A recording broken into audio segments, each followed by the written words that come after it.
Rule 24. Depositions before action or pending appeal. Section 1. Depositions before action, petition. A person who desires to perpetuate his own testimony or that of another person regarding any matter that may be cognizable in any court of the Philippines may file a verified petition in the court of the place of the residence of any expected adverse party. Section 2. Contents of petition. The petition shall be entitled in the name of the petitioner and shall show, a. that the petitioner expects to be a party to an action in a court of the Philippines but is presently unable to bring it or cause it to be brought. B. The subject matter of the expected action and his interest therein. C. The facts which he desires to establish by the proposed testimony and his reasons for desiring to perpetuate it. D. The names or a description of the persons he expects will be adverse parties and their addresses so far as known. And, E. The names and addresses of the persons to be examined and the substance of the testimony which he expects to elicit from each, and shall ask for an order authorizing the petitioner to take the depositions of the persons to be examined named in the petition for the purpose of perpetuating their testimony. Section 3. Notice and service.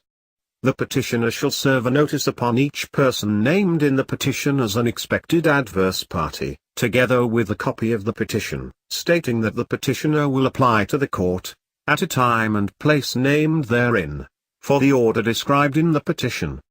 At least 20 days before the date of the hearing, the court shall cause notice thereof to be served on the parties and prospective deponents in the manner provided for service of summons.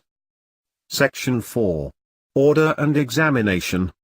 If the court is satisfied that the perpetuation of the testimony may prevent a failure or delay of justice, it shall make an order designating or describing the persons whose deposition may be taken and specifying the subject matter of the examination and whether the depositions shall be taken upon oral examination or written interrogatories.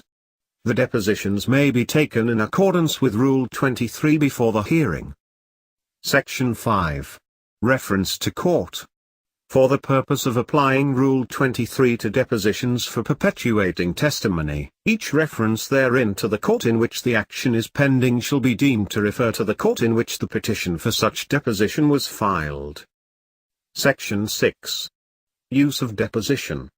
If a deposition to perpetuate testimony is taken under this rule, or if, although not so taken, it would be admissible in evidence, it may be used in any action involving the same subject matter subsequently brought in accordance with the provisions of Sections 4 and 5 of Rule 23.